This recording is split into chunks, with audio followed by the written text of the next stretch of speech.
Halo, apa kabar Famers dimanapun Anda berada, senang sekali jumpa kembali di Fam Station. Inilah sebuah kanal yang didedikasikan oleh Fakultas Ekonomi dan Manajemen Institut Pertanian Bogor, Fam IPB University, untuk membahas segala hal yang terkait dengan kebangsaan, dengan sosial kemasyarakatan, dan perekonomian. Saya Hardi Hermawan, host Fam Station.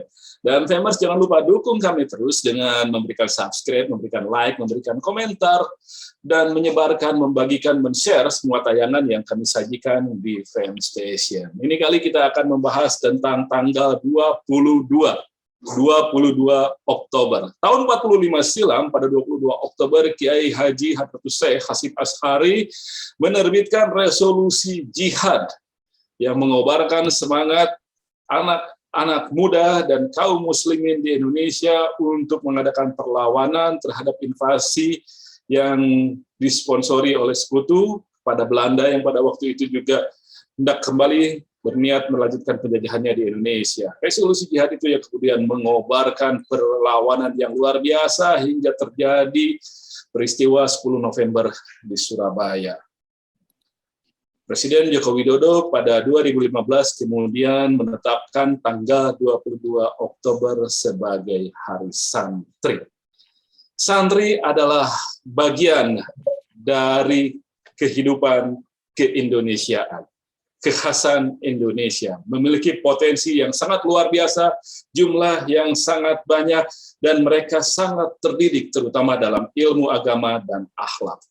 Belakangan kita berharap juga pada santri-santri ini diharapkan ada upaya pemberdayaan ekonomi umat, sehingga umat Islam pada umumnya di Indonesia bisa menjadi umat yang memiliki keberdayaan yang lebih tinggi dan mampu memberdayakan potensi diri dan lingkungannya. Santri memiliki potensi ekonomi yang luar biasa. Kita akan membahas tentang Hari Santri dan Santrinomik. Saya sudah bersama dengan dua orang narasumber. Ada ekonom dari Departemen Ekonomi Syariah Fam IPB, Dr. Iqbal Irfani. Apa kabar, Gus Iqbal? Alhamdulillah. Alhamdulillah. Dan ada Dr. Tri Chandra Priyanto, Asisten Staf Khusus Wakil Presiden Republik Indonesia. Apa kabar, Mas Chandra? Alhamdulillah, baik, Bung. Jadi selamat Hari Santri. Ya, sama-sama. Ya. Saya ingin ke Mas Chandra dulu kalau gitu. Jadi Mas Chandra, apa yang bisa dimaknai terutama dari Hari Santri dan bagaimana kita bisa berharap pada peran santri terutama dalam konteks penyejahteraan umat Islam Indonesia? Begini, santri itu ada satu komunitas yang jauh sebelum Republik ini berdiri. Oh iya, betul. Ya, nah, betul. Jadi ini komunitas yang sampai sekarang masih ada. Nah, orang kadangkala agak salah merumuskan soal santri ini, ya, semata-mata hanya santri itu sebagai satu entitas lembaga pendidikan, ya, dakwah dan kaderisasi ulama. Kira-kira hanya begitu. Padahal kalau kita lihat tidak hanya begitu, ya. Kalau kita lihat santri pada masa kita agak mundur deh. Ini cerita sejarah, ya. Kalau dari sisi ekonomi, ini kan kita bicara soal ekonomi kemudian. Dikira santri itu hanya di sektor tadi itu, hanya soal pendidikan, dakwah dan ini, ya. Pendidikan, pembangunan akhlak. Iya, hanya itu. Tapi lupa bahwa pesantren itu punya modal dasar bagaimana dia bisa bertahan. Nah, bisa bertahan itu tentu saja ada basis ekonomi di situ. Dulu, ya, pada masanya itu ada satu konsep, ya. Dulu di Kudus itu beberapa tahun lalu ada satu seminar yang dilakukan oleh kawan-kawan santri di Kudsiyah, ya. Pondok pesantren Kudsiyah di Kudus. Ya. Nah, itu membongkar ada satu konsep namanya Gus Jigang. Gus Jigang itu bagus perilaku dan akhlaknya, gitu.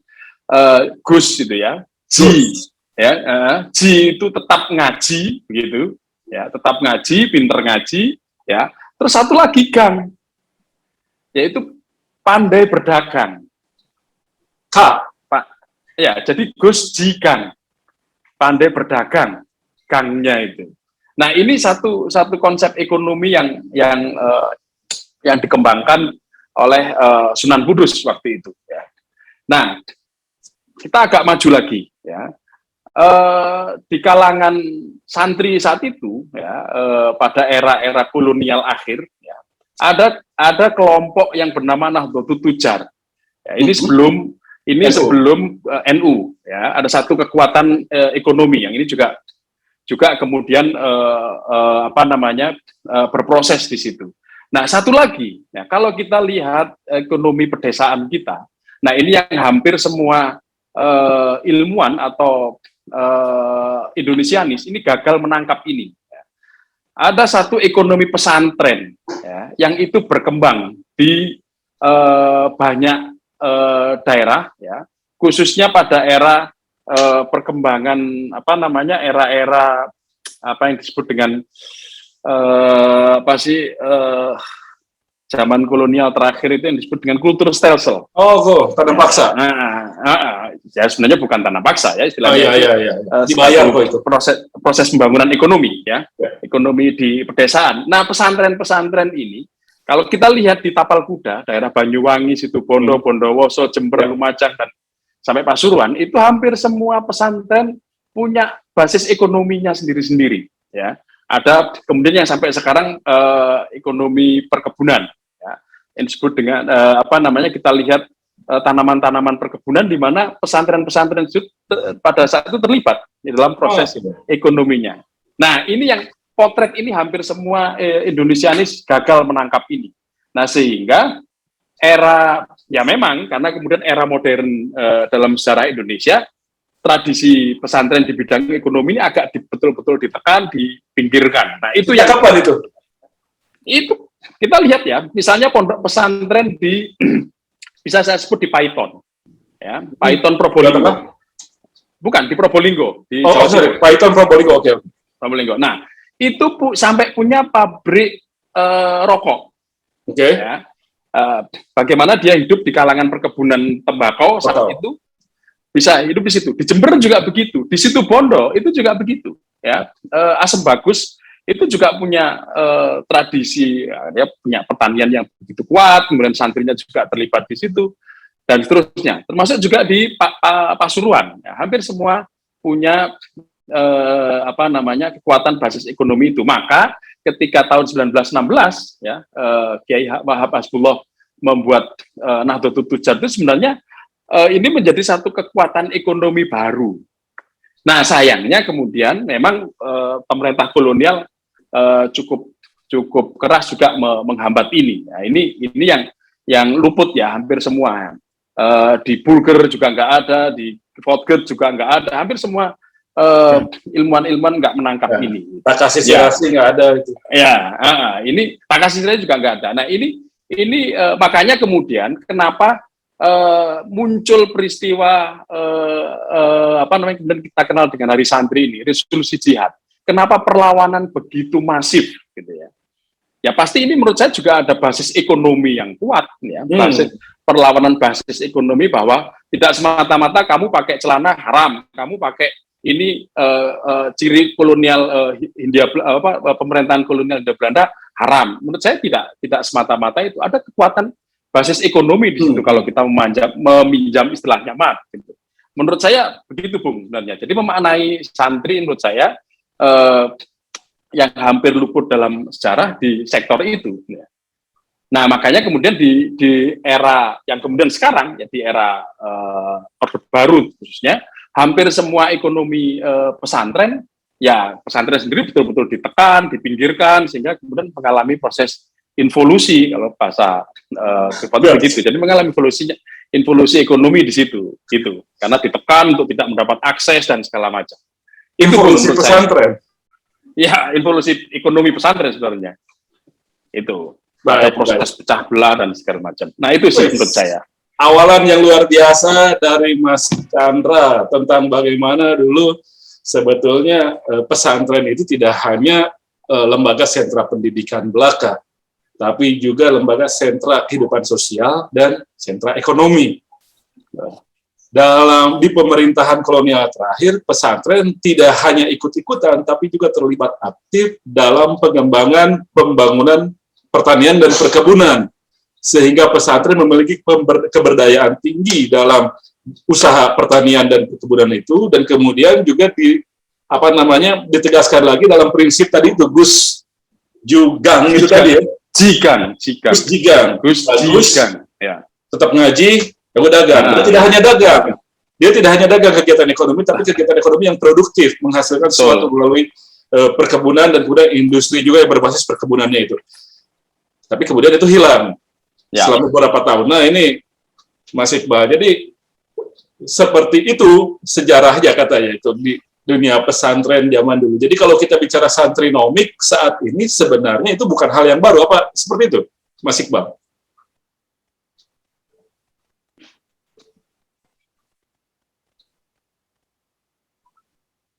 Mas Iqbal bisa dengar?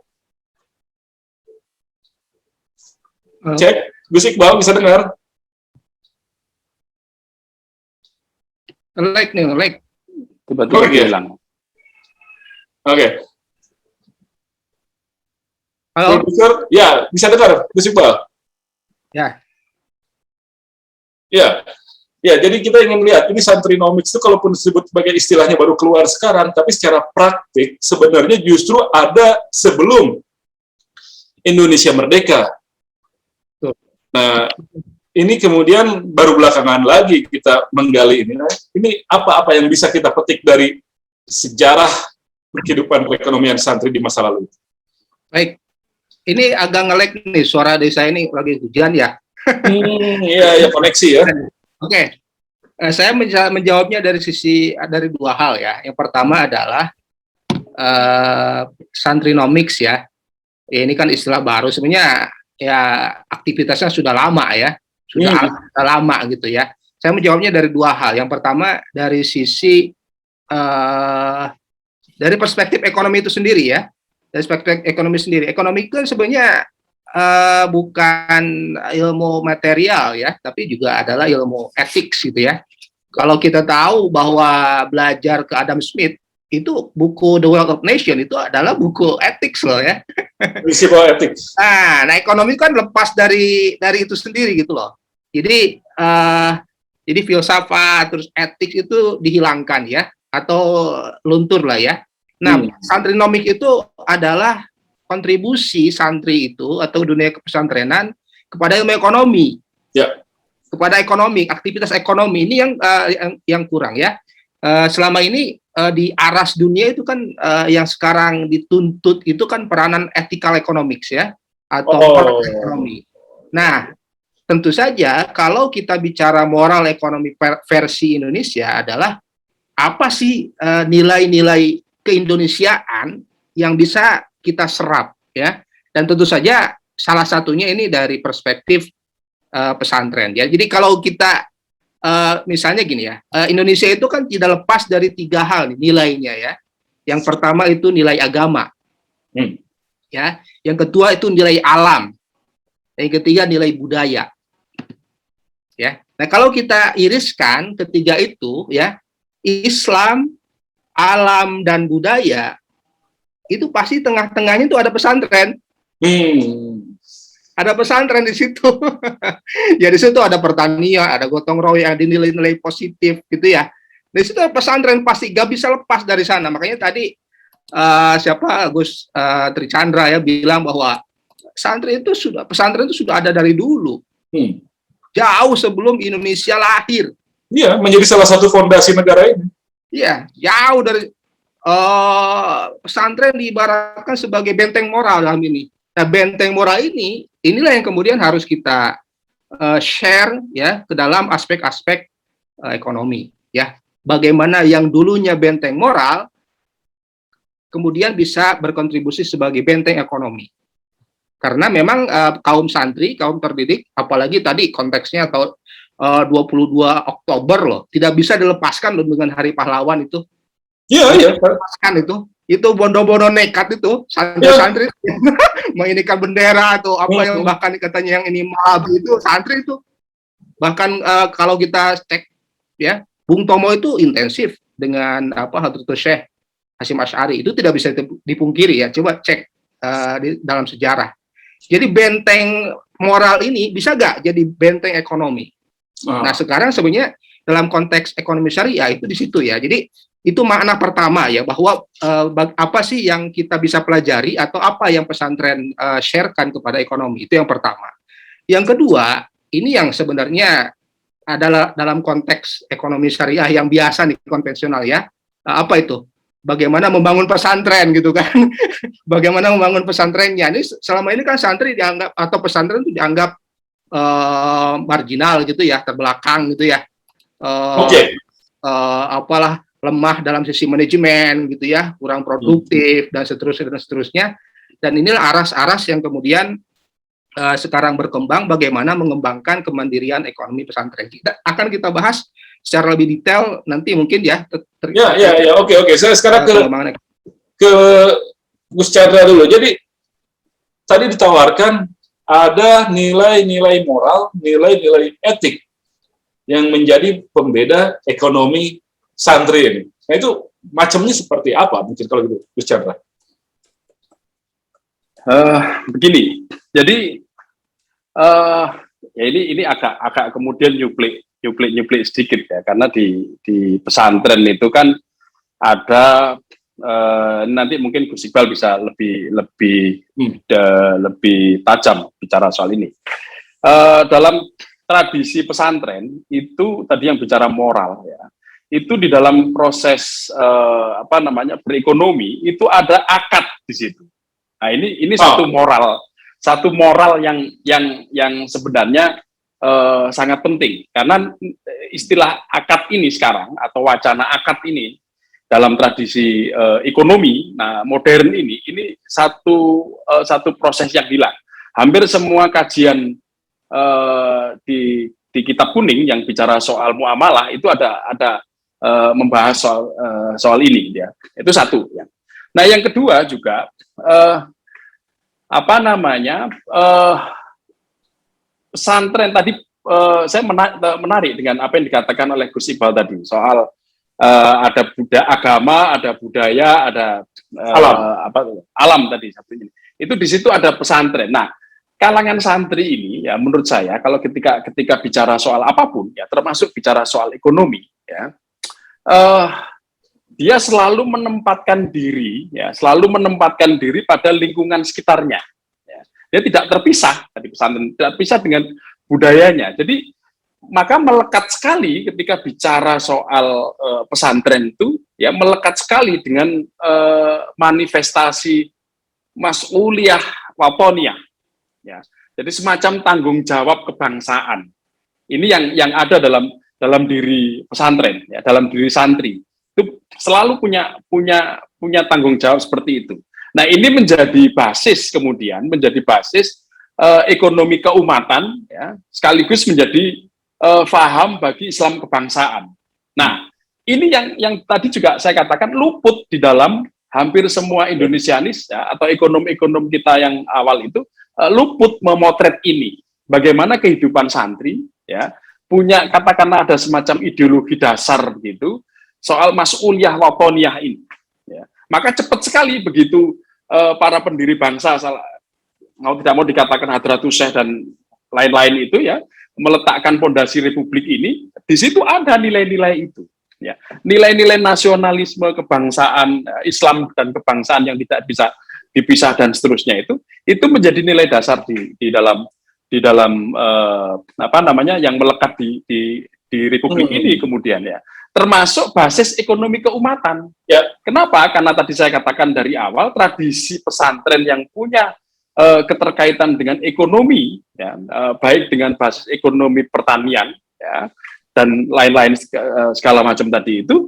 Nah itu basisnya adalah keumatan. Keumatan maksudnya bukan soal umat ini ya, tapi semata-mata Muslim atau yang lebih spesifik. Usaha bersama. Usaha bersama itu ada basis usaha bersama. Ya, keuntungan itu kemudian untuk kemaslahatan, keuntungan itu kemudian untuk pesantren, keuntungan itu kemudian untuk pendidikan yang lebih luas dan segala macam. Jadi ini ada semacam mas'uliyah Platoniah yang ini luput, ya menurut saya lagi-lagi luput dipotret oleh ilmuwan sosial kita, ya, termasuk hampir semua lah. Ini saya kira mungkin IPB juga perlu melihat ini lagi soal tradisi pengembangan ilmu-ilmu di pedesaan itu, ya. Saya kira itu bisa digali lebih jauh. Nah, nanti kita juga bisa tadi persis katakan Gus Iqbal. Nah, nanti setelah ini kita bisa bicara lebih bagaimana ekonomi pesantren saat ini dan bagaimana nanti kita bisa lebih meningkatkan kapasitas santri-prenernya lah, kira-kira begitu, dan bagaimana kelembagaan ekonomi santri hari ini yang lalu, sekarang, dan akan depan. Itu yang saya kira akan menjadi lebih kurang lebih Anda ingin mengatakan bahwa pertama itu nilai etiknya akad, yang kedua biasanya pro lingkungan, gitu ya. Betul. Kemudian orientasinya adalah usaha bersama untuk kemakmuran bersama. Betul. Makanya satu lagi, Bung, yang agak biar nggak lupa, ya. Ada satu lagi. Hampir semua pesantren awal, ya, pesantren generasi pasca perang Diponegoro, ya, hampir semua pesantren yang ada itu dekat dengan kereta api, ya. Dekat dengan kereta api. Ini ada ada tulisan Siriklev itu menyebutkan gitu. Oh iya, benar. Tebu ireng, ya, ada tebu ireng, ada ada ini Pasuruan segala macam, itu dia lekat dengan itu. Kenapa? Karena ini adalah jalur-jalur ekonomi sebenarnya, dan pesantren ada di situ. Gitu. Nah, ini luput dari pandangan. Jadi kalau naik kereta ke Jawa Timur itu, kalau di bulan puasa kelihatan tuh santri-santri lagi ngabubur itu emang sepanjang rel.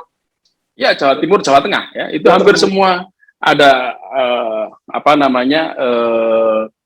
berada di sekitar wilayah pesantren itu, ya, kereta api dan pesantren cukup dekat. Ini artinya ada lintas ekonomi, karena kolonial Belanda bikin kereta api itu bukan untuk angkut manusia, tapi untuk mengangkut hasil bumi. Untuk ngangkut teh, ngangkut kopi, ya, ngangkut tembakau. Bagian dari akumulasi kapital mereka lah, kira-kira. Kita terlibat di situ. Dalam proses pengembangan ekonominya. Itu, Bu. Jadi gimana Gus Iqbal, ini dengan nilai tadi akad, pro lingkungan, biasanya dia sangat sadar lingkungan, lalu kemudian juga orientasinya kesejahteraan umum. Itu masih relevan nggak? Betul. Itu sebenarnya esensi ekonomi syariah itu situ.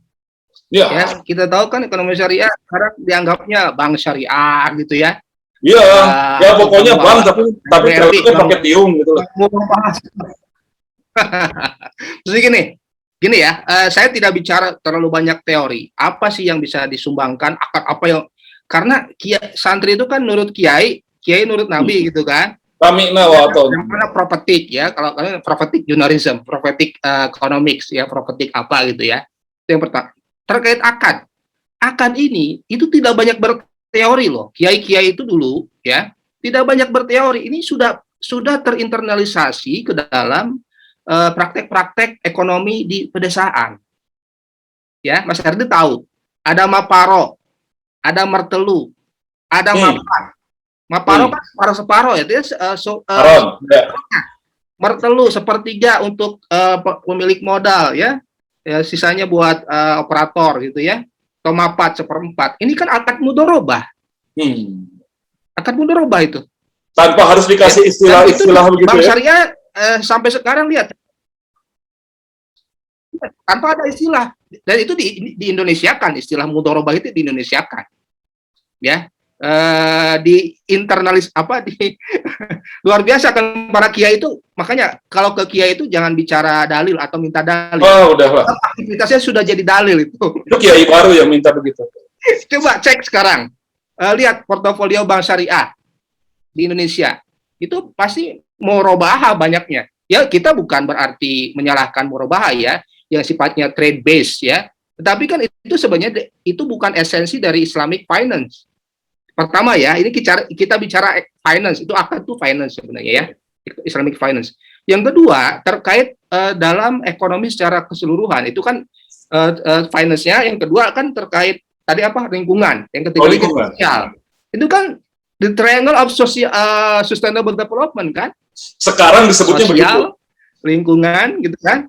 Nah itu kan sebenarnya ada semua. Coba cek ya, banyak sekali buku-buku sekarang SDGs. ayat-ayat terkait ekonomi hijau Iya. atau praktek-praktek syariah yang terkait ekonomi hijau. Saya disertasi saya terkait sustainable development itu sama tidak bertentangan. Makanya dalam aras ekonomi syariah nih sekarang kan ada sustainable development goals katanya ya. Dalam ekonomi syariah itu ada maqasidus syariah, ada tujuan-tujuan syariah.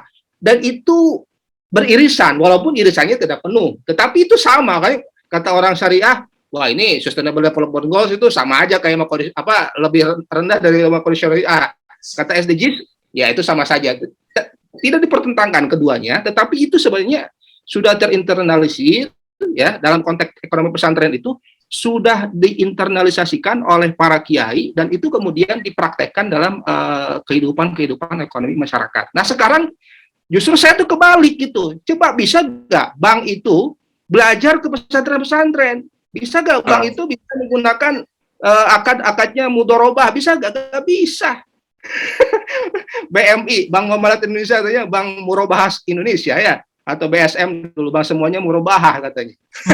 Bukan mudorobah. Mudorobah itu akad akad bagi hasil ya. Itu yang belum sampai sekarang belum di-tackle secara keseluruhan, padahal itu adalah intisari dari Islamic finance ya. Apalagi kita bicara dalam konteks sustainable development goals, itu sebenarnya sudah terinternalisir dalam kehidupan di pesantren. Itu mungkin dari saya. Orientasinya dia lebih bukan untuk memupuk kekayaan pribadi. Gus Iqbal gimana melihatnya? Betul sekali. Dalam ini kan ada commercial finance, ya ada social finance. Apa beda antara finance ya, Islamic finance dengan conventional finance? Adalah dari sisi ini. Jadi ada aspek social finance-nya. Makanya ada zakat, ya ada wakaf, gitu ya, ada sodako. Itu kan social finance namanya. Nah, bukan berarti kita meniadakan commercial finance, tetap ada. Itu namanya akadnya tabarru. Kalau tadi akadnya tabarru, kalau ini akad komersial. Dibedakan antara akad kita sodakoh dengan akad komersial. Misalnya gini, kalau saya meminjamkan uang, itu bisa sodakoh loh. Kenapa? Kalau meminjamkan uang itu tidak boleh ada lebihnya. Ya, kalau ingin ada lebihnya, pakai tadi akad mudorobah tadi. Kalau ingin ada lebihnya, pakai akad misalnya musyarakah tadi. Kalau ada ingin lebihnya, ya pakai akad jual beli. Itu boleh. Tetapi kalau misalnya saya meminjamkan uang ke Mas Hardi, meminjamkan uang misalnya 100 juta, terus itu tidak boleh ada lebihnya, Mas Hardi ngasih ke saya 100 juta lagi tahun depan. Loh, saya rugi dong sebagai pemilik modal meminjamkan uang 100 juta, balik lagi 100 juta, padahal ada inflasi. Disitulah peranan sodako. Social finance itu namanya. Meminjamkan itu sebenarnya social finance.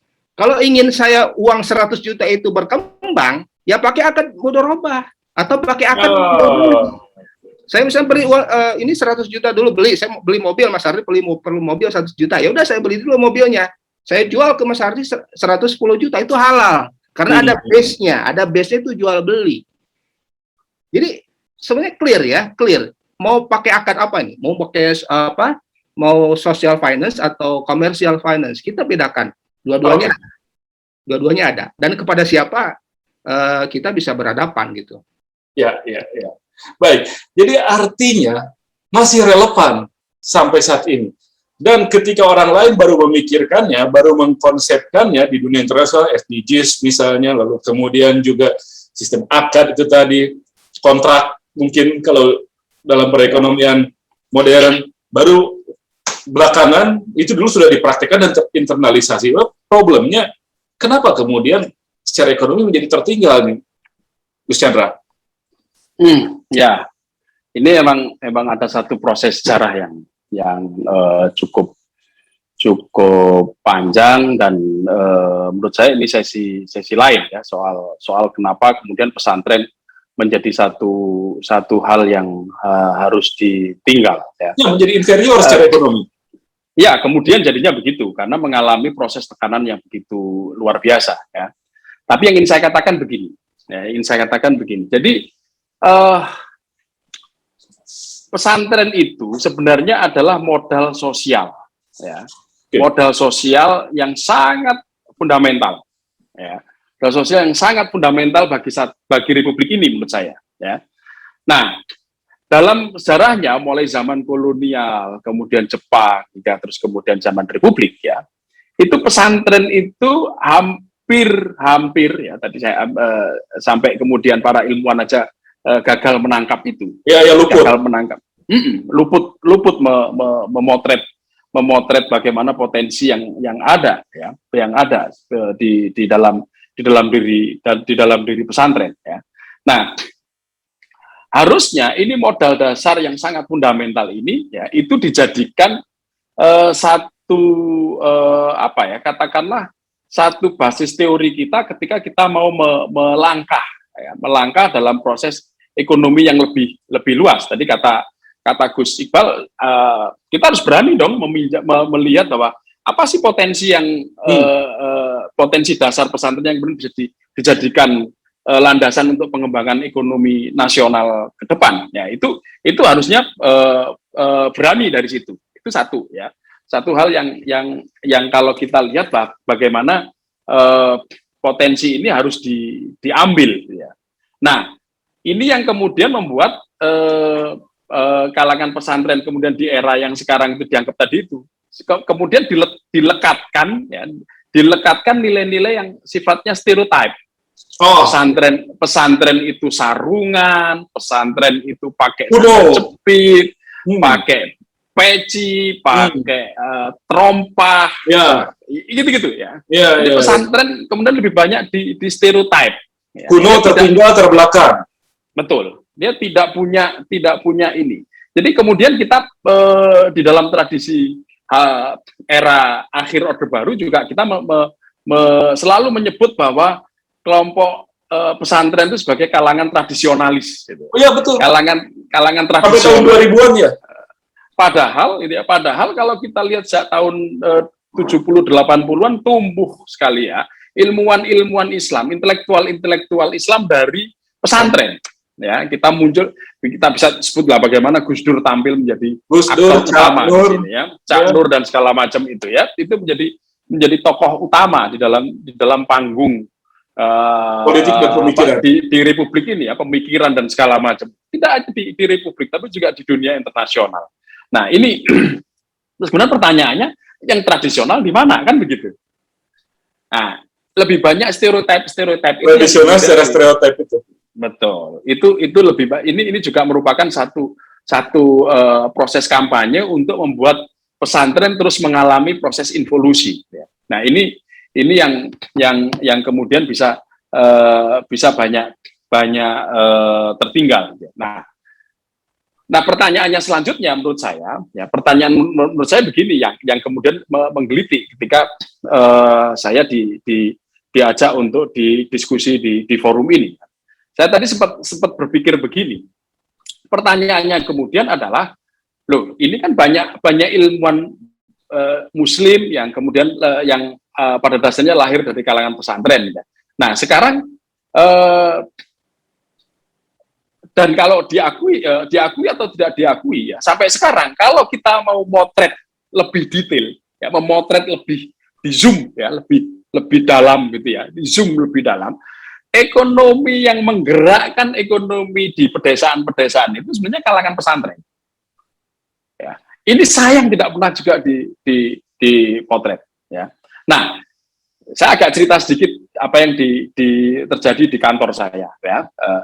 Itu juga ketika kita memotret jauh ke bawah, ya, jauh lebih ke bawah segala macam, lebih dalam dan lebih personal gitu sampai di level paling kecil, ekonomi keluarga begitu, ekonomi komunitas begitu. Ternyata di situ hampir semua yang paling aktif adalah kalangan pesantren. Bahkan yang sekarang kalau bisa saya ingin tunjukkan, ya ini mungkin nanti FEM bisa terlibat dalam proses pemberdayaan ekonomi pesantren ini. Menurut saya sangat penting. Jadi kita lihat ekonomi sawit, ya. Ini 41% itu ternyata sawit rakyat. Ya. Sisanya itu milik korporasi sama BUMN. BUMN. Jadi yang sebenarnya yang terbesar itu milik sawit rakyat.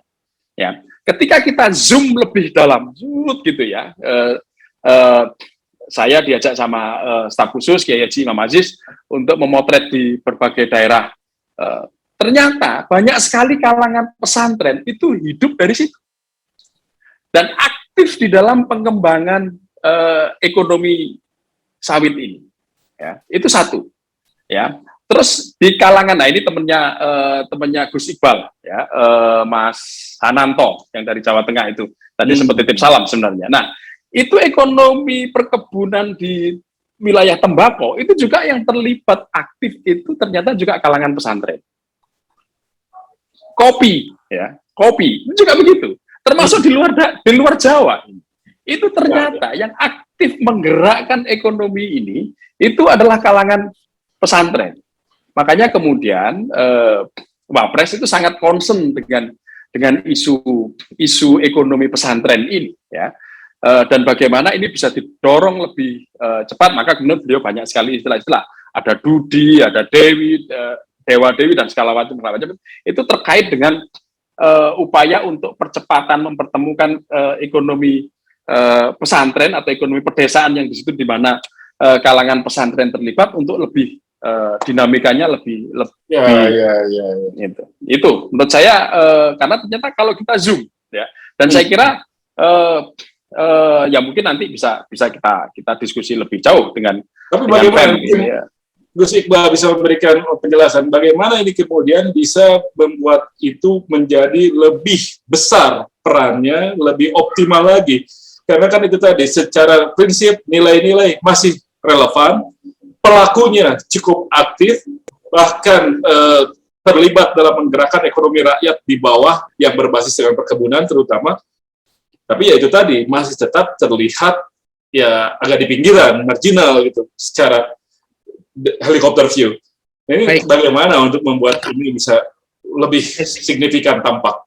Oke, saya tadi komentar dulu ya terkait bahwa kenapa sih ada pesantren yang memang anti ya dengan ekonomi. Kayaknya berbeda gitu ya. Urusan ada juga ya. Itu memang tidak bisa dipungkiri. Ya.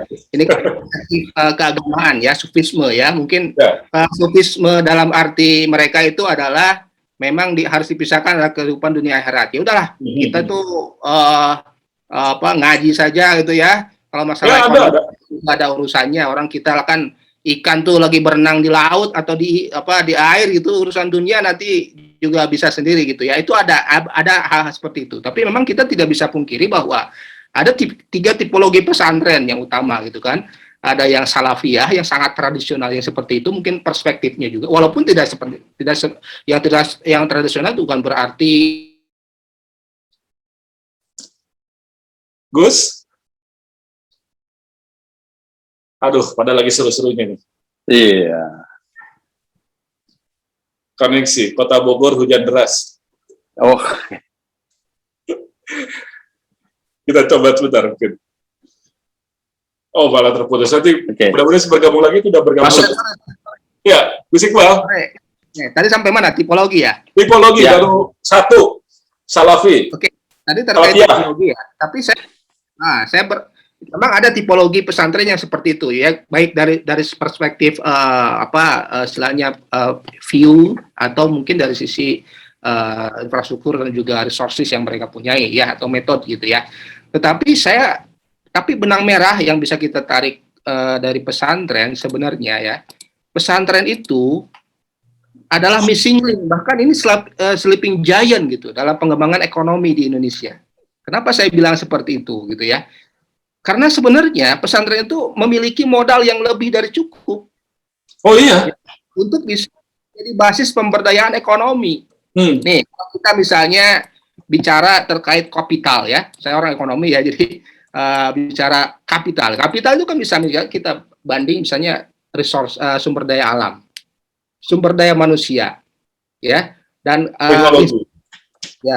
institusi. Sumber daya alam ya, kita sudah tahu ya bahwa pesantren itu adanya di bersentuhan dengan alam itu ya, pedesaan gitu ya, mereka punya ya. Sumber daya manusia ya mereka punya. Ya tinggal mungkin mungkin ada perspektif, mungkin kalau dulu ngajinya ngaji fikih gitu ya, sekarang tinggal ngaji sugih gitu kan, tinggal soft skillnya. Iya, betul nggak? Kalau dulunya hanya ngaji fikih, sekarang harus belajar juga ngaji sugih gitu kan? Karena Nabi juga sebelum jadi Nabi itu jadi pedagang kan? Betul nggak? Itu kan hanya soft skill gitu ya. Hard skillnya mereka sudah punya, soft skillnya tinggal ditambah. Itu dari sisi SDM. Dari kerangka institusi atau sosial kapital, saya pernah riset ya. Ini dana dengan kolega dari Australia, dari Adelaide University, ya, terkait sosial kapital di Indonesia ya, baik di pedesaan atau di perkotaan. Siapa tokoh yang paling dipercaya di Indonesia? Di situ kita list semua, pokoknya tokoh-tokoh yang berpengaruh lah, mau politisi segala macam. Masih politisi paling bawah. Ya. Siapa coba? Guru, kiai. Kiai itu menggerakkan, ya. Kiai itu menggerakkan. Nah sekarang adalah bagaimana, kan kalau dalam ekonomi kan bagaimana merubah aset ini, gitu kan, menjadi modal yang berdaya guna untuk kemudian bisa menjadi sumber daripada pembangunan. Dan ini sangat relevan loh ya. Jadi bukan hanya untuk, tetapi bagi mereka sendiri gitu kan, atau bagi lingkungan sekitar. Ya coba kita cek. Dan jangan kita samakan pesantren itu sama prototipnya, sama gitu ya. Coba cek pesantren Al-Ittifaq di Ciwidey, pesantren Nurul Iman di Parung, atau pesantren berbasis wakaf kayak seperti Darunajah atau Gontor. Itu kan sebenarnya mengembangkan ekonomi wilayahnya, dan itu yang perlu dikembangkan, center of excellence. Tanpa pesantren Gontor ya gitu-gitu aja pasti itu. Iya betul. Atau misalnya Al-Ittifaq coba yang jadi pesantren berbasis pertanian di Ciwidey. Itu mereka mengembangkan wilayahnya. Jadi bukan oleh, kalau sekarang mungkin ada konsepsi misalnya one village ya, one CEO. Nah sekarang kebetulan saya jadi juri loh, one pesantren one product. Ini baru ada di Jawa Barat dengan di Jawa Timur. One product. Dan itu luar biasa ternyata ya. 2000 itu luar biasa, itu mereka itu kreatif sebenarnya. Ada aja ya. Ya, tinggal soft skill. Coba cek ya, one pesantren one product itu ada. Ya. Dan mereka sangat biasa itu potensi ekonominya luar biasa sekali. Jadi daripada model-model bisnis yang seperti dulu ya, kayak kredit usaha rakyat dan seterusnya, tinggal dikasih soft skill mereka itu bagaimana ngaji sugih mereka. Yang bisnis bukan kiainya loh ya, tapi orang kepercayaan kiai di pesantren itu, dan itu digunakan untuk untuk supaya santri itu mempunyai jiwa entrepreneurship gitu ya. Hasilnya itu sendiri balik ke pesantren dan balik kepada masyarakat juga. Yang bahkan konsepsi pengembangan wilayah itu bisa senternya itu pesantren gitu loh. Enggak, karena sekarang ada BUMDes ya. Karena itu bisa sebenarnya, makanya mungkin Gus Chandra bisa tuh ya, konsepsi pengembangan wilayah berbasis pesantren itu sama saja ya. Jadi ada one pesantren one product, one pesantren one village one CEO. Nah sekarang kayak misalnya Al-Ittifaq ya, kebetulan teman dekat tuh ya, temennya ini juga.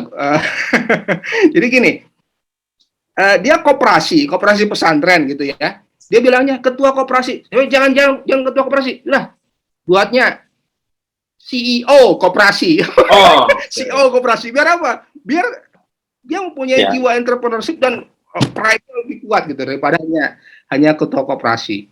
Ya itu kemudian jadi role model bagaimana pesantren berbasis pertanian, bagaimana pesantren berbasis keunggulan lokalnya itu kemudian bisa dimunculkan. Inilah yang kemudian kita dengan knowledge management ya, kita bisa kemudian adopsi ya, kita kemudian kombinasi dan kita sebarkan untuk modal-modal pesantren yang lain.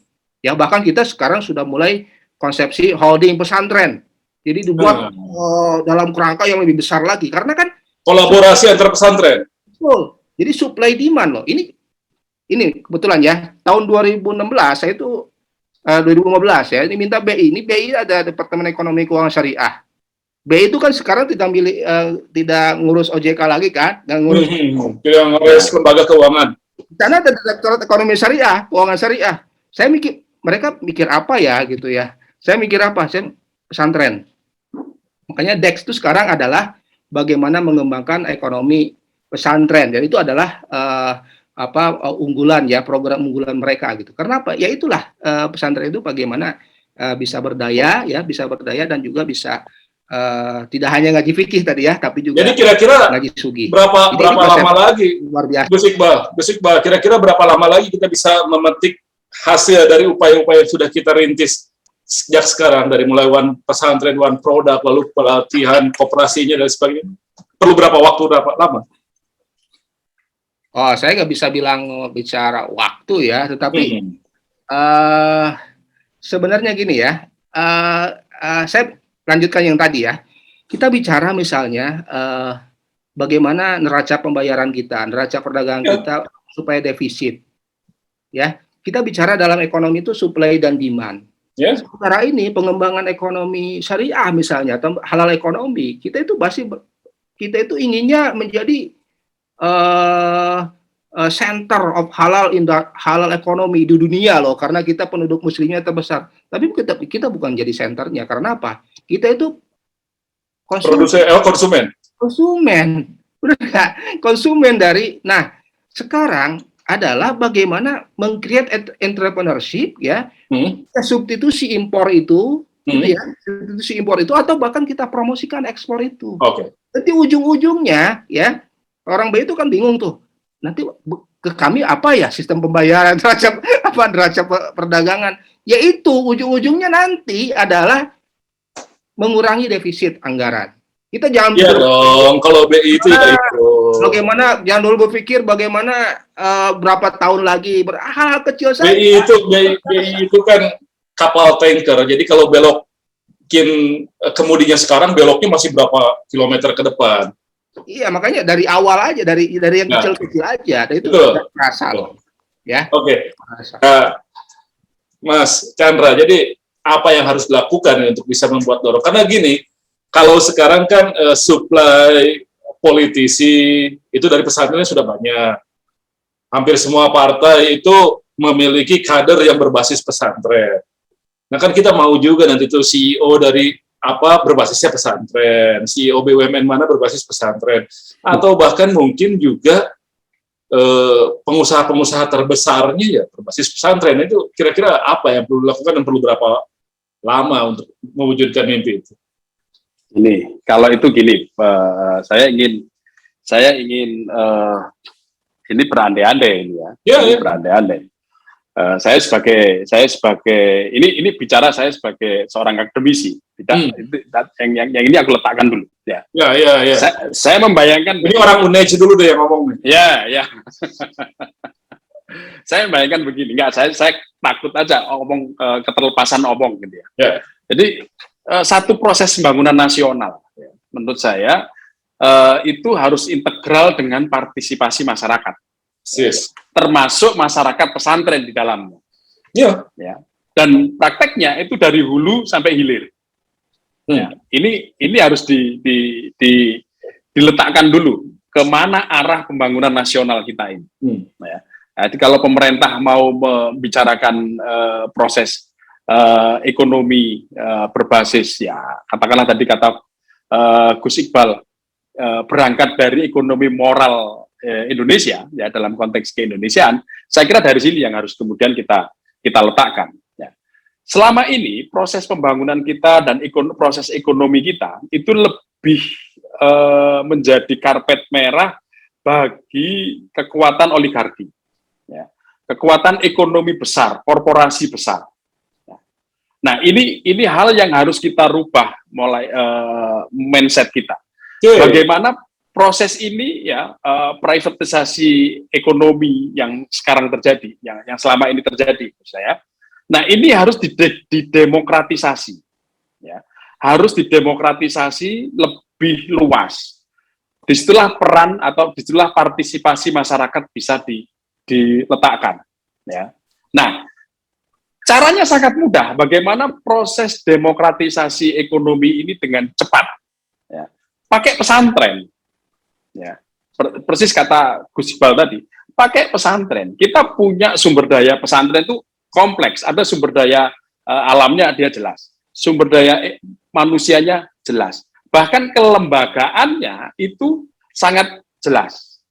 Nah, kenapa ini kemudian tidak menjadi satu bagian dari proses demokratisasi ekonomi? Ya, demokratisasi ekonomi di Republik ini. Nah, di-share saja satu contoh. Kenapa saya tadi bicara sampai dari hulu sampai hilir?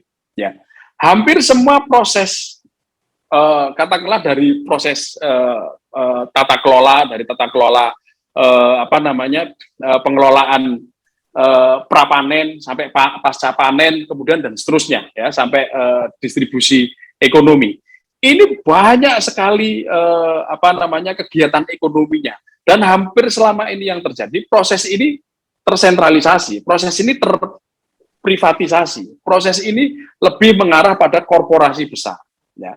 Sementara kalau kita bicara ekonomi, ya, kita bicara soal faktor ekonomi, proses privatisasi, proses korporasi besar segala macam ini biayanya itu sangat mewah, sangat besar kebutuhannya. Makanya selama ini kita selalu bicara soal pentingnya investor, pentingnya investor. Padahal kalau kita bicara investasi, yang paling besar itu adalah investasinya masyarakat kita ini sudah sangat kuat.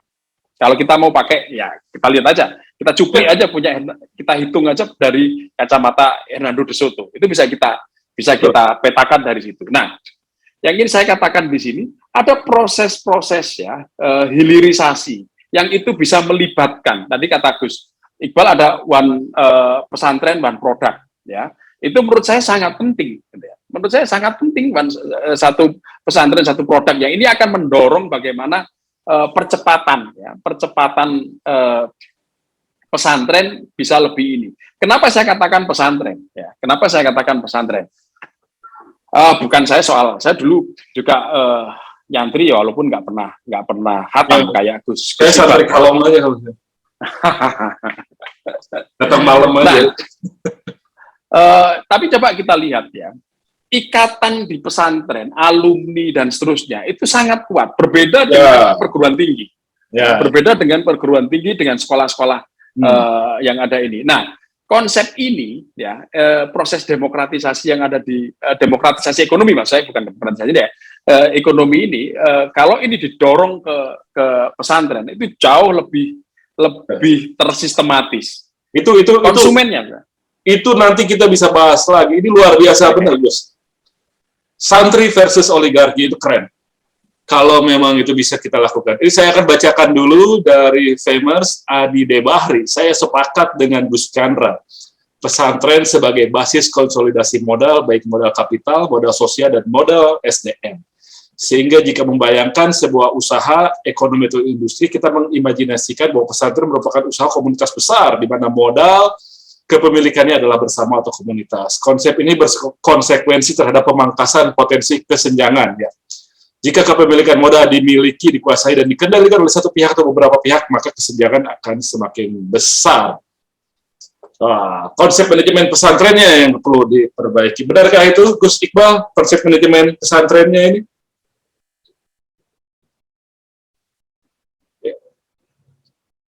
Gus Iqbal? Masih ya. Itu. Oke. Jadi balik lagi ya. Tadi saya bilang kapital. Bilang ya. Kapital itu belum jadi modal loh ya. Belum jadi ini loh ya. Belum tentu bisa jadi modal gitu ya. Ya. Masih intrinsik kapital gitu ya. Intrinsik.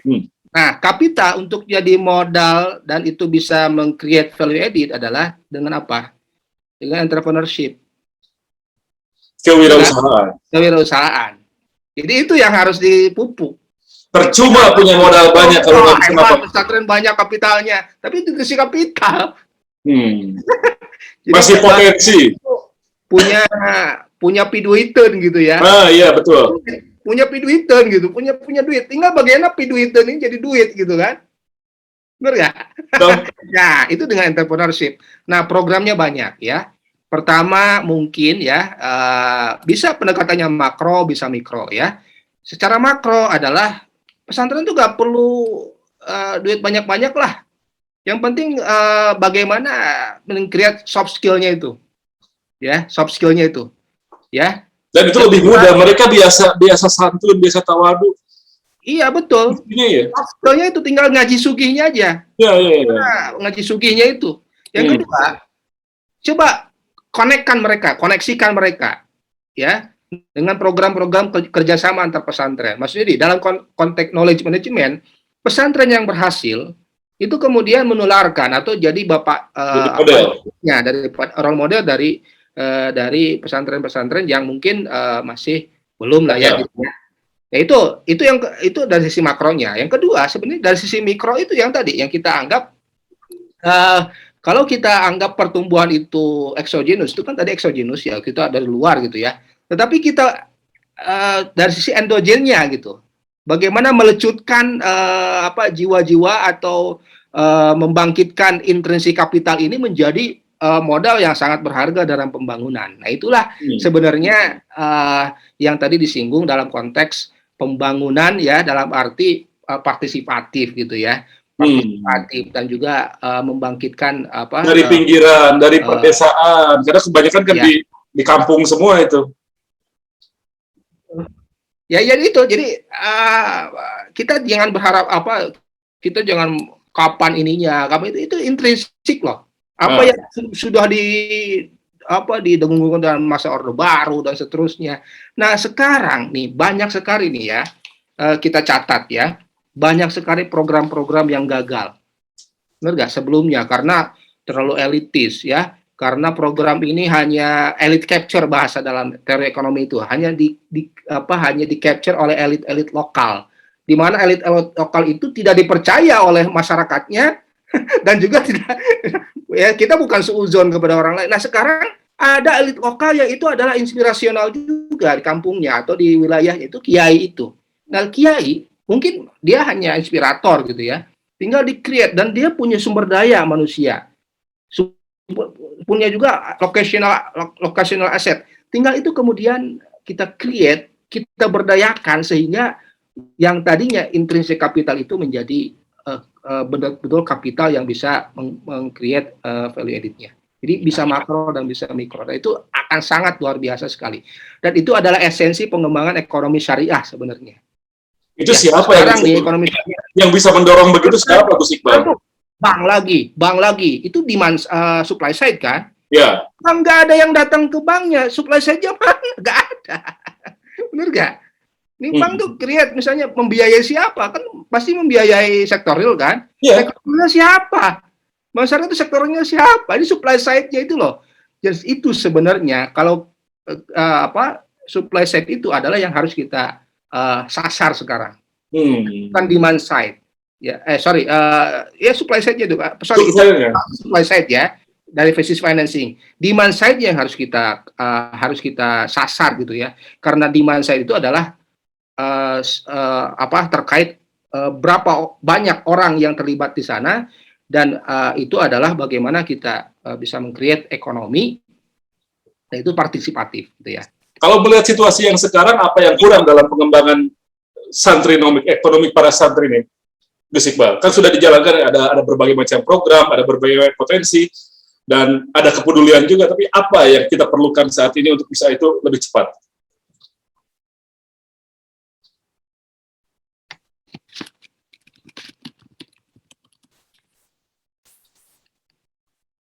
Oke, saya ulangi. Jadi dalam situasi yang sekarang, apa yang kita perlukan supaya pengembangan ekonomi pesantren ini bisa berjalan lebih cepat? Kan tadi sudah semua dijalankan, tapi apa yang paling kita perlukan sekarang?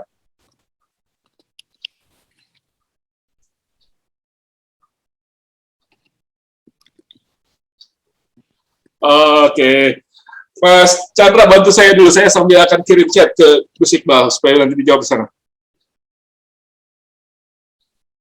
Masih mute, Mas. Ya, begini, untuk percepatan yang sebenarnya begini, maksud saya yang bisa kita lihat ya, kita lihat satu tadi ya, tadi benar yang dikatakan oleh Gus Adi Bahri tadi di chat tadi ya. Jadi ada satu tahap ya, ini tahapan-tahapan pengembangan santripreneur yang menurut saya itu juga perlu diperhatikan lebih serius. Kalau tadi Gus Iqbal mengatakan dari ngaji fikih ke ngaji sugih gitu ya.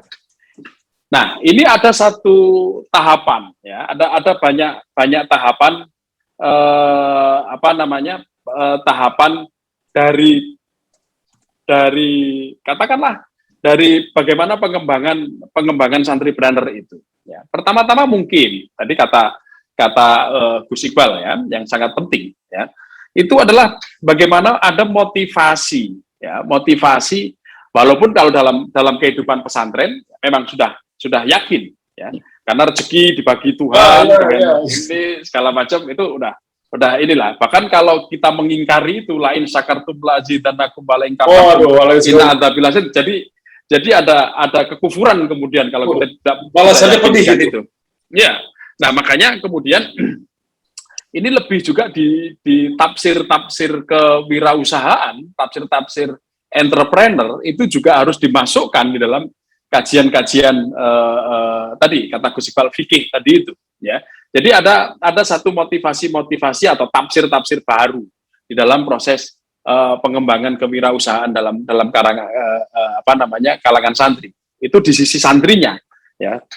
Yang kemudian juga nanti pasti ada pengembangan ya, teori-teori baru, kemudian pemasaran, keuangan, manajemen dan segala macam itu tinggal mencangkokkan dengan kelembagaan yang ada ya. Tinggal dicangkokkan bagaimana itu bisa di ini. Nah, yang juga harus dibuka menurut saya, jadi selain aset, soal pengelolaan aset, tapi juga aksesnya. Nah, ini yang selama ini akses ini, baik akses tadi mungkin bisa dikatakan model keuangan dan segala macam, tapi juga akses informasi.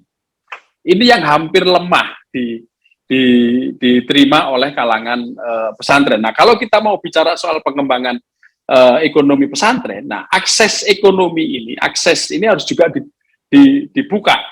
Jadi bagaimana informasi pasar, bagaimana soal sehingga proses yang saya katakan demokratisasi ekonomi tadi itu bisa lebih masif, ya, bisa lebih masif di semua kalangan pesantren. Jadi tidak hanya kemudian berhenti di level yang lebih besar, ya, besar yang kemudian permainannya kemudian lebih besar lagi, ada impor, ada segala macam gitu ya. Nah, sementara yang di kalangan ini hampir tidak ada akses yang terbuka, informasi yang terbuka. Ya, ini yang penting juga untuk memberi satu peluang kalau kita mau membuat satu tadi konsep ekonomi, pembangunan ekonomi yang partisipatif dari hulu sampai hilir segala macam itu, ini yang harus dibuka. Ini kan kadang-kadang juga tidak dibuka akses informasi seperti ini gitu ya. Nah, jadi selain selain pengembangan potensi santripreneur, nah ini juga sekaligus yang menjadi tantangan bersama ya, soal bagaimana soal kelembagaan soal kelembagaan. Nah, ini yang sangat penting ya. Ini yang sangat penting ketika kita bicara soal kelembagaan ekonomi pesantren ya. Nah, hampir sekarang sih masih oke, ada istilah-istilah ekonomi syariah dan segala macam. Tapi hampir tidak pernah ada satu atau belum ada satu jembatan ya bagaimana kelembagaan ekonomi pesantren. Ini kan masih tiba-tiba dikaitkan dengan UMKM, kompontren dan segala macam gitu ya. Tapi kan mereka masih mandiri ya, mandiri, belum dicantolkan ke ya mungkin karena akses informasi ekonomi pasar yang sangat minim ke mereka. Jadi pasarnya masih pasar lokal. Sementara kalau kita lihat ekonomi perkebunan yang sudah begini marak ini ya di basis-basis pesantren juga terlibat di dalam proses ini. Salah satunya maksud saya, selain juga ekonomi pedesaan yang lainnya. Nah, ini hampir tidak ada akses untuk keterlibatan santri lebih gitu ya. Contoh lain misalnya begini. Contoh lain. Nah, misalnya kegiatan ekonomi, kegiatan di pesantren itu kan banyak sekali. Ya. Kegiatan pesantren itu banyak sekali. Atau gini aja, kita lihat kalau kemudian punya santri itu pesantren itu punya akses itu dibuka. Kita lihat banyak sekali pesantren yang muridnya atau santrinya itu ribuan, atau katakanlah 1.000, ya, katakanlah 1.000. Kita lihat kebutuhan sehari-hari dia, mulai dari mandi, bersolek dan segala macam itu, ya, itu kan hampir nggak pernah terlibat di dalam produksinya pesantren. Sementara kalau kita bicara di luar Jawa yang tadi saya sebutkan kasus sawit ini misalnya, sabun, sampo, parfum dan segala macam itu, minyak goreng ini segala macam. Itu kalau itu bisa digerakkan antar pesantren, wah itu kebutuhannya bisa dicukupi sendiri oleh kalangan pesantren. Kalau akses itu dibuka. Salah satu bagian, ya betul. Segmen itu mungkin bisa satu aja itu di ini ya. Terus kebutuhan santriwati misalnya. Oh ya, kita lihat. Ya, santriwati kita lihat. Ya. Jadi ada kehidupan bulanan santriwati ini segala macam yang harus kerudungnya ganti-ganti juga. Ya, itu kalau bisa dicukupi oleh satu ini ya, menurut saya akan menjadi hal yang sangat penting sekali gitu. Nah, ini akan menjadi percepatan yang luar biasa kalau menurut saya. Baik. Nah, nanti teori-teorinya nanti Gus Iqbal. Itu saya akan minta sekarang, Gus Iqbal gimana? Saya menambahkan ya terkait percepatan. Apa yang tadi yang saya chat itu? Betul. Tadi nanya percepatan ya di chat itu ya. Jadi percepatan ya itu tadi memang tidak ada yang bisa kita bisa cepat itu kecuali mindset ya. Jadi mindset juga harus dirubah gitu ya. Di mindset internal di pesantrennya juga ya. Termasuk tadi yang dibahas Peners Adi Bahri yang soal manajemen kelembagaan di pesantren. Ya betul. Tapi itu bahasa yang kedua sebenarnya. Yang tadi di chat itu ya terkait kelembagaan itu sebenarnya memang itu entity problem ya. Jadi memang pesantren itu kan secara garis besar ada dua ya tipologi dari sisi kepemilikannya ya. Itu ada dalam tanda petik itu pesantren itu milik individu atau keluarga kiai gitu ya. Ada yang kedua itu kan pesantren wakaf gitu ya. Del gontor gitu ya. Dan ini memang entah apapun bahasanya, tetapi kalau ingin berbisnis dalam tanda petik gitu ya, atau pesantren ini ingin mandiri secara ekonomi, itu mau tidak mau bahwa unit bisnisnya itu harus dibedakan dengan akuntansi kiainya. Jadi kan kalaupun pesantrennya ada GRC-nya ya. Betul. Jadi harus unit bisnisnya itu adalah unit bisnis yang terpisah, akuntansinya juga terpisah. Saya dulu tim yang salah satu ya mengembangkan standar akuntansi pesantren. BI ya mengembangkan standar akuntansi pesantren ada loh. Tetapi kan ini tidak bisa terjadi kalau entitasnya masih sama, masih mix antara kiai dengan pesantrennya. Jadi harus dipisahkan gitu. Betul. Jadi kalau sistemnya tadi sistem basisnya yayasan terus ada unit bisnis itu bagus gitu ya. Itu bagus. Yang kedua itu dari sisi institusinya ya, itu yang pertama. Yang kedua, yang ketiga itu dari sisi produknya. Pesantren harus punya produk. Jangan terlalu diversify juga produk. Nah, ini adalah digali dari apa kekhasan lokalnya. Ya, kalau misalnya di sana punya kekhasan lokal misalnya di pertanian, baru kita pakai knowledge management. Pesantren mana nih yang sudah berhasil dengan misalnya pertanian, belajar kita ke Al-Ittifaq sana. Kalau misalnya basisnya jasa, belajar ke Nurul Iman sana di Parung. Atau basisnya misalnya kayak jasa, misalnya kayak Darut Tauhid, itu kan basisnya jasa. Belajar ke sana, itulah pentingnya peranan pemerintah di situ. Menggabungkan atau dinas koperasi gitu ya. Itu yang kedua, yang ketiga ya terkait produknya ya. Kita harus punya spesialisasi ya. Yang terakhir adalah akses pasar. Yang terakhir adalah akses pasarnya.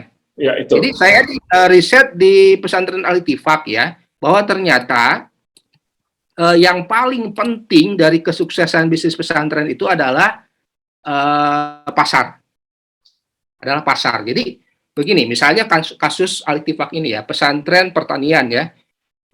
Kenapa mereka bisa berani menanam sayuran-sayuran yang mungkin itu tidak dibutuhkan oleh wilayah lokalnya, ya karena mereka sudah mengunci pasarnya, mereka sudah konteksnya misalnya dengan jaringan Blibli atau marketplace yang lain, jadi ya, dikunci itu pasarnya, ya demand driven ekonomi. Jadi sebenarnya konteks yang biasa dalam ekonomi ya. Kita harus kunci pasarnya dulu, demand driven ya, harus demand driven. Jadi tanpa kita bisa membuka akses pasar, itu tidak bisa kita semata-mata supply create on demand. Betul. Harus diciptakan dulu aksesnya. Nah, inilah peranan bagaimana akses pasar ini kemudian harus kita buka untuk kalangan pesantren. Ya minimum misalnya bahkan di antara mereka tuh ada supply demand sendiri loh.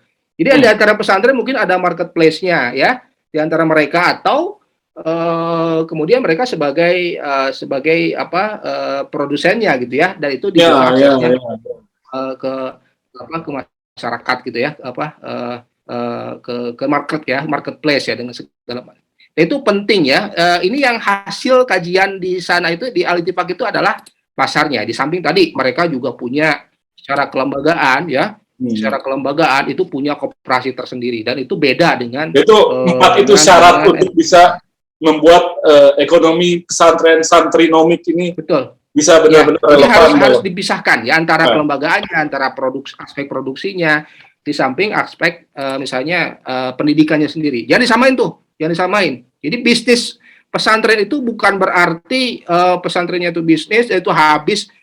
Bukan hanya hasilnya saja untuk pesantren gitu kan. Nanti biar santrinya tidak perlu bayaran banyak-banyak atau bahkan gratis gitu ya, seperti yang bisa membeasiswakan santrinya kalau sedangkan kalau santri kan turnover-nya tinggi kan, bisa gonta-ganti kan. Itu buat mereka itu adalah latihan entrepreneurship. Itu kan luar biasa. Nanti program-program magang atau entrepreneurship sekarang bisa di-create di pesantren. Yes. Ya, kalau pesantren sudah memiliki ngaji sugihnya itu. Kan jadi pesantren tidak hanya laboratorium untuk pengembangan manusia-manusia unggul secara akhlak dan keagamaan, tapi juga manusia unggul dalam soal ekonomi dan kesejahteraan. Mas Iqbal, 1 menit saya akan minta untuk sekalian penutupnya. Ya, Gus Iqbal, saya minta 1 menit lagi untuk penutup sebelum ke Mas Chandra. Penutup dari saya, sebagaimana tadi saya sebutkan tadi ya, Santrinomics adalah perihal bagaimana 2 hal ya. Kita ke dalam adalah bagaimana kita membangun ekonomi pesantren yang baru saja kita bahas ya. Bagaimana kita membangun ternyata bahwa di pesantren itu ada modal yang luar biasa, ada intrinsik kapital yang luar biasa, baik alam manusia atau sosial gitu ya. Dan itu atau locational, dan itu akan sangat berdaya kalau kita create atau kita move intrinsik kapital itu menjadi modal yang bisa bernilai tambah ya. Itu yang pertama. Yang kedua adalah bagaimana kita bisa belajar ya morality dari orang-orang pesantren gitu ya.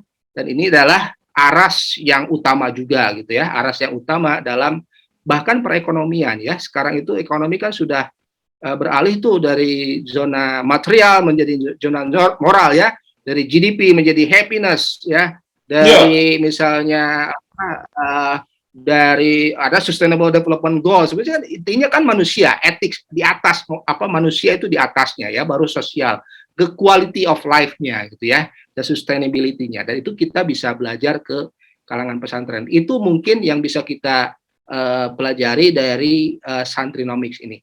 Dan terkait dengan Hari Santri sekarang, karena ini adalah masanya perjuangan gitu ya, 22 ekonomi, kita bisa menjadi pahlawan gitu.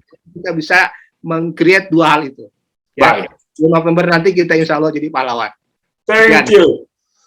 Gus Iqbal Irfani. Gus Chandra, silakan. Sekalian penutupnya. Oh, kalau saya malah memberi PR ini. Jadi begini, ada beberapa hal yang menurut saya juga sangat penting. Ini dasar bagi kita semua. Ya, yang pertama ini masih kurang ya satu apa yang disebut dengan database pesantren yang memberi ruang bagi pengembangan santripreneur. Nah ini betul kata Gus Iqbal tadi. Jadi harus ada database di mana pesantren-pesantren yang sudah karena tadi kita ngomong percepatan bagaimana ini bisa lebih cepat. Nah database pesantren yang memberi ruang santrinya untuk pengembangan santripreneur ini saya kira harus ada database tersendiri ya. Mungkin nanti beberapa di Gus Iqbal tapi belum lengkap pasti ya. itu. Nah, yang kedua juga soal database kelembagaannya, ya. Database kelembagaannya. Jadi tadi seperti apa? Ini saya kira sangat penting. Apa nanti terkait dengan BUMDes, terkait dengan Kompontren, terkait dengan yang lain-lain. Ya. Atau Gapoktan malah. Betul. Nah, yang ketiga itu database jaringan. Kenapa jaringan ini? Ya, jaringan ini sangat penting karena ini ketika nanti kita bicara soal informasi, jaringan pasar, dan jaringan kelembagaan antar pesantren dan pasar yang lain. Saya kira ini sangat kita butuhkan. Ya, jadi 3 database itu menurut saya ini perlu ada satu kajian tersendiri yang mungkin nanti bisa kita dorong untuk melihat potensinya seperti apa. Dan tadi tafsir menurut saya ini perlu. Ini ada satu tafsir yang sifatnya mendorong nilai-nilai jiwa-jiwa entrepreneur dari kewirausahaan yang terbaru lah. Betul. Itu saya kira sangat penting. Nah, termasuk nanti soal teknologinya ya.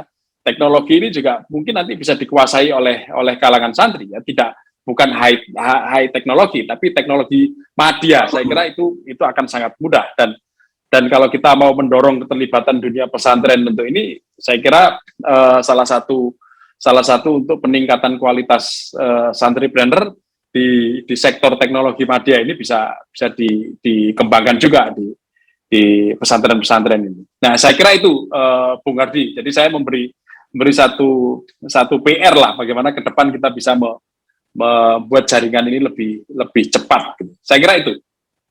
Baik.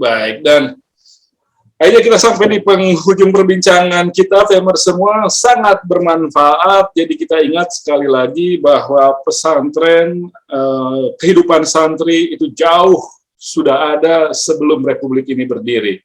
Dia adalah salah satu fondasi utama dari berdirinya Republik Indonesia. Di tahun 45, 22 Oktober 1945, Hadratus Syekh Kiai Haji Hasyim Asy'ari merilis sebuah resolusi jihad yang membuat para santri dan kemudian umat Islam dan kemudian masyarakat umum di Indonesia bergerak menghadapi serbuan militer dari penjajah. Santri berperan dalam mengusir kolonialisme pada waktu itu. Sekarang tadi Mas Chandra mengusulkan santri bisa melawan oligarki dengan santrinomics, dengan ekonomi pesantren, dengan karakter etik dan moral yang kuat, berbasis akad yang tertib, lalu kemudian pro lingkungan dan berorientasi kesejahteraan bersama, lalu kemudian juga berbagai upaya yang sudah dilakukan untuk mengembangkan kewirausahaan di kalangan santri. Itu tidak hanya akan membuat ekonomi dari pinggiran terwujud, perdesaan lebih hidup, dan ketimpangan bisa semakin berkurang. Kita berharap itu benar-benar bisa terwujud. Sejauh ini santri dan pesantren dan lembaga-lembaga keagamaan NU Muhammadiyah sudah menjadi berkah bagi Indonesia. Afghanistan nggak punya NU dan Muhammadiyah, makanya berantem terus mereka. Nah, kalau kita kan karena punya NU dan Muhammadiyah dan lembaga-lembaga pesantren, nah ini bisa sejauh ini kita memiliki keratan hubungan sosial yang masih terjaga, dan itu akan bisa lebih diberdayakan untuk kesejahteraan umat nantinya. Sekali lagi terima kasih Mas Tri Chandra Aprianto, Asisten Staf Khusus Wakil Presiden Republik Indonesia. Terima kasih Mas Iqbal Irfani, ekonom dari Departemen Ekonomi Syariah, Fakultas Ekonomi Manajemen IPB University. Terima kasih, Famer semua. Saya Hardi Hermawan pamit. Sampai jumpa.